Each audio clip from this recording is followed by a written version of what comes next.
Hello and good afternoon. Welcome to our fourth episode of LSTAR Live, our new live video podcast. I am Adam Miller, your current 2023 president of London and St. Thomas Association of Realtors, and also always accompanied with my partner in crime, Bill Matters, the CEO of LSTAR. Sidekick. Hi, Adam. How are you doing? I'm doing great. How about yourself? Not bad. Not bad. Today we are going to revisit my favorite topic. So we're going to talk about a couple of questions that we've gotten from the Ontario Realtor Wellness Program, or the ORWP. That's right. And since our last episode, we have had a few questions about this, and that we'd like to address those today. Indeed. So one that I recall, the most frequent one asked is, why is it mandatory? Yes, Adam, that's a pretty common question from our members, and here's really what the answer is, and it's fairly straightforward. We talked about the power of members in the last episode. That's really the key to it. The group aspect of the program is crucial, as it allows us to leverage economies of scale. Now, making the wellness program mandatory for all Ontario realtors helps keep the annual premium at a reasonable level. And again, if it was moved to optional or having opt-out provisions, the premium would be significantly higher, and that's something that I know you, as a member of the task force, were very concerned about, keeping the premiums at a reasonable level. Just as a bit of perspective, a healthy, non-smoking 50-year-old, if they were looking for similar coverage on an individual basis, they'd be looking at something like $2,600 per year. And with the Ontario Realtor Wellness Program, at just about $55 a month, or under $700 a year, that's a pretty significant savings. So anything you'd like to add? And I knew there is a couple of other reasons that the mandatory provision is there. Absolutely. I think it makes sense. That's the one key, is we needed to use the power of just shy of 100,000 of our fellow realtors out there in the field. So this gave us some significant negotiating power to bring a program that's going to certainly tick off a bunch of boxes that we have found in the past 5 or plus years that agents are looking for, and especially during the COVID sort of shutdowns, a lot of some of these problems that agents were asking for help on. So it was able to sort of be able to negotiate a better deal with the fact that we could use sort of the 100,000 strong. So that was really the key to it, was bringing the power of our fellow realtors together and bringing you guys a great deal, and sort of checking off as many boxes as we can, but keeping it, the key was to keep it very affordable.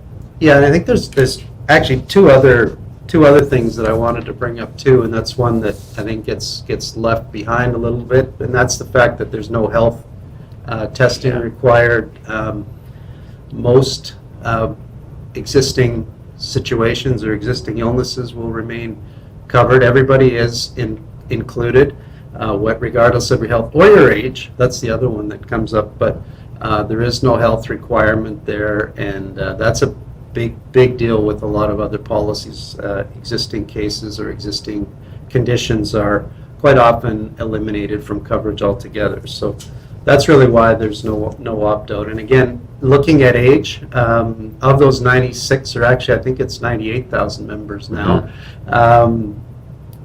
there's a wide range of health conditions, but also a wide range of ages. And some of us are older than others, and in order to get that kind of coverage and premiums that are available, it had to be spread over the whole membership. So that's really part of it, and a lot of, there are some requests or concerns raised by seniors that they're getting less coverage. Well, in fact, if the rates were spread evenly, those of us who are over a certain age would actually have to pay more, not less, for reduced coverage. So it actually does spread the risk and spread the age requirements across the 98,000, and it makes it at a very much more reasonable cost for everyone.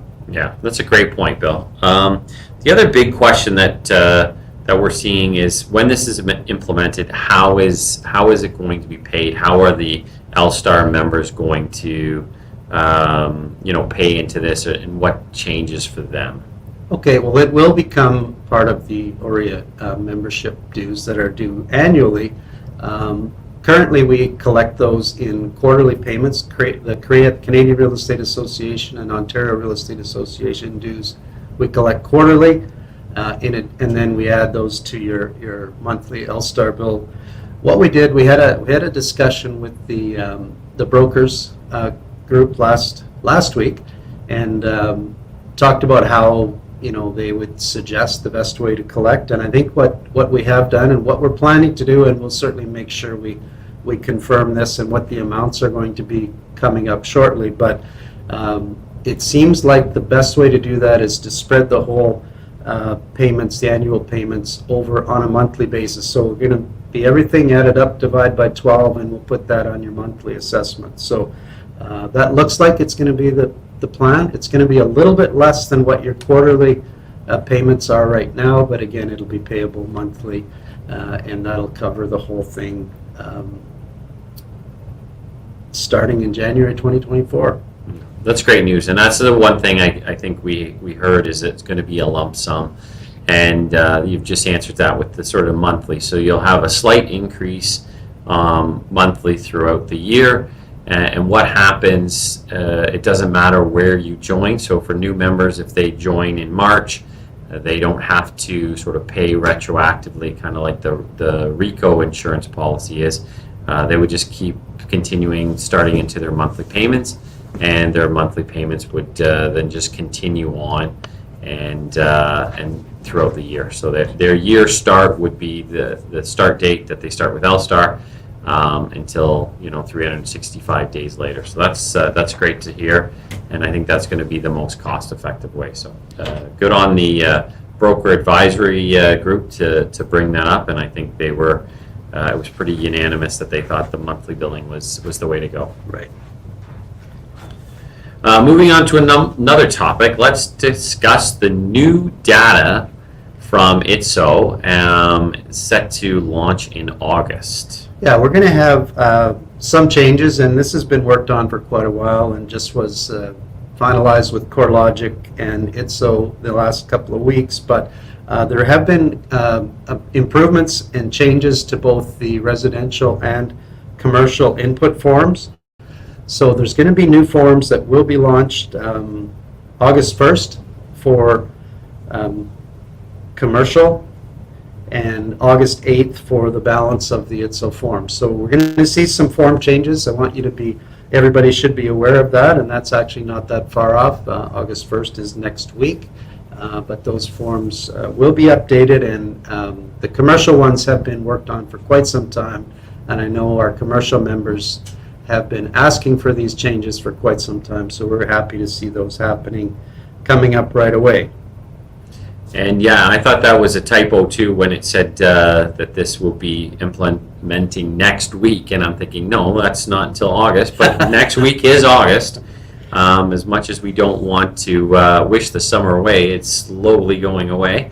And I know the commercial forms, the good news is it will be not only just adding to the data input forms on the commercial side, but deleting some. So I know there was some big points that they're saying this information is not really viable, and people don't use it or can't find it. It's hard to have that information on the data import form. So we have some deletions on the forms as well. So yeah. I know some of the commercial people will be excited about that. Now, with that, if anything happens, will there be any shutdowns or disruptions? Well, unfortunately, that's going to happen, both August 1st and August 8th, and it will start at 7 p.m.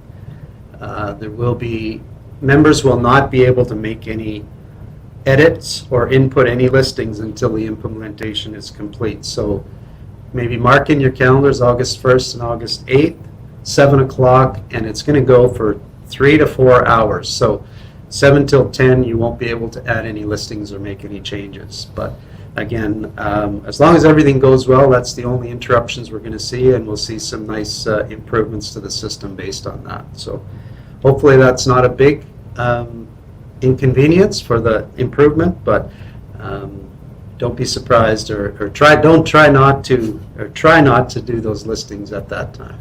Yes, thanks for the heads up on that. And I think if history has told us anything, don't make any changes on the 1st or the 8th, and maybe just avoid the 31st and the 9th just to be safe. So you have all the other days of the week to get your listings in and updated. Those are probably days we want to maybe just take a break from trying to make any changes on our listings that way. That's great. So I really thank you very much for all the information. This is a nice short and sweet information session. So we have some good news coming into the commercial side, a little bit on the residential side. I don't think most people will notice any of the data import forms changing too much on the residential side. There's only, I think, 2 or 3 changes on there. But just make sure that you guys are tuning in, and we're pleased to sort of engage the members this way. Just remember that I can always be reached at my email, which is president@lstar.ca, and Bill can always, it's very easy with his email, which is bill@lstar.ca. So we can always be reached for questions. If you have comments or concerns or something that you would like us to talk about, please reach out to those 2 emails, and we will certainly get it onto episode number 5, which will be coming up shortly. Excellent. Thanks a lot, Adam. You've got that right. We really appreciate all the folks that have tuned in and send in your questions, and we look forward to hearing from you again soon. Have a great day. Thanks a lot.